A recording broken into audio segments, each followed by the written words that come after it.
ऐसा नहीं कि बिजली के मामले में हम पिछड़े थे। हमारे प्राचीन काल के जो साइंटिस्ट थे, जिन्हें हम ऋषि कहते थे, उन्हीं में से एक सबसे महत्वपूर्ण नाम है अगस्त ऋषि का। अगस्त ऋषि, जिनका उल्लेख रामायण और महाभारत में भी आता है। पर क्या आपको पता है कि प्राचीन काल में अगस्त ऋषि ने बिजली का आविष्कार किया था? आश्चर्य हो रहा है ना आपको सुन के? मुझे भी हुआ। लेकिन अगर आप अगस्त संहिता पढ़ें तो उसमें अगस्त ऋषि ने विस्तार से वर्णन किया है एक ऐसी पद्धति का जिसे आज पूरी दुनिया बैटरी के नाम से जानती है। ऋषि अगस्त्य के तरीके से बैटरी बनाने का प्रयोग जब हमारे आज के साइंटिस्ट ने किया तो वो पूरी तरह से सफल हुआ। उज्जैन की प्रिंस लाइब्रेरी ने अगस्त्य संहिता को आज भी सुरक्षित रूप से रखा हुआ है। यही नहीं, प्राचीन काल में ही इलेक्ट्रिक बैटरी के जरिए तुलसी से चार्ज किए हुए पानी का इलेक्ट्रोलिसिस करके हम मेडिकल ओजोन बनाते थे।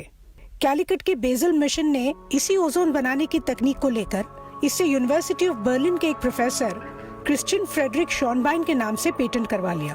और इसके काफी बाद 1896 में निकोलस टेस्ला, जो कि वैदिक साइंस से बहुत प्रभावित थे, उन्होंने ओजोन जनरेटर बनाया और अपने नाम पे पेटेंट करा के टेस्ला ओजोन कंपनी स्थापित की। हमारे देश की और हमारे लोगों की यही त्रासदी रही है। अगस्त ऋषि के आविष्कार का नाम विश्व के इतिहास में दर्ज ही नहीं हुआ। लेकिन अब इनोवेशन, पावर सेविंग और रिन्यूएबल एनर्जी में भारत का नाम दर्ज हो, इसका बीड़ा भारत के लोगों ने उठा लिया है। आपने अपने घरों में सुना ही होगा, अजी सुनते हो, जरा कमरे से आते हुए लाइट बंद करके आना। अरे बेटा, तुमने पंखा फिर से ऑन रख दिया। बिजली का बिल आएगा ना, तब बिजली की कीमत तुम्हें समझ में आएगी। बिजली बचाने की समस्या हमारे मध्य वर्गीय घरों में हमेशा बनी रहती है। लेकिन इसी समस्या का एक क्रांतिकारी जवाब है एलईडी बल्ब्स।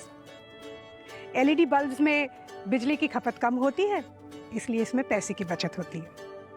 ये आमतौर से ठंडे रहते हैं, इसमें ज़्यादा गर्मी नहीं होती क्योंकि इसमें मर्क्यूरी यानी पारे का उपयोग नहीं होता। एक नॉर्मल इनकैंडेसेंट बल्ब जो होता है उसके मुकाबले ये 40 गुना ज़्यादा चलते हैं। मतलब जहाँ साधारण बल्ब 1000 घंटे चलता है, वहीं पे एलईडी 1,00,000 घंटे चलता है। और सबसे बड़ी बात यह है कि एलईडी बल्ब्स अब सस्ते हो गए हैं। इससे हमारा तो फायदा है ही, साथ में पर्यावरण का भी फायदा है। एलईडी बल्ब्स पावर सेक्टर में एक बहुत बड़ी क्रांति है। विंड पावर के निर्माण में भारत आज चौथे स्थान पर है और विंड पावर भारत में निर्मित सभी ऊर्जाओं में से सबसे सस्ती भी है। क्लाइमेट चेंज की लड़ाई में भी भारत सबसे अग्रसर है और ये हमारे लोगों की मेहनत और लगन ही है कि रिन्यूएबल एनर्जी हमारे देश में प्रोड्यूस करने के लिए आज 300 इंटरनेशनल और डोमेस्टिक कंपनियां यहां समर्पित हैं। प्रकृति को सुरक्षित रखकर, मनुष्य को सुरक्षित रखकर ऊर्जा के निर्माण में पूरे विश्व को राह दिखाने के लिए अब भारत पूरी तरह से तैयार है। जब समंदर में एक लहर उठती है तो उसे कोई नहीं रोक सकता। अगस्त ऋषि को इतिहास में अपना स्थान तो नहीं मिला, लेकिन भारत को अब एक नया भविष्य बनाने से कोई नहीं रोक सकता। ये थी भारत में ऊर्जा और बिजली की बात, आपकी बात, मेरी बात, हम सब की बात, भारत की बात। मिलजुल के और खुल के सच्चे भारत की बात।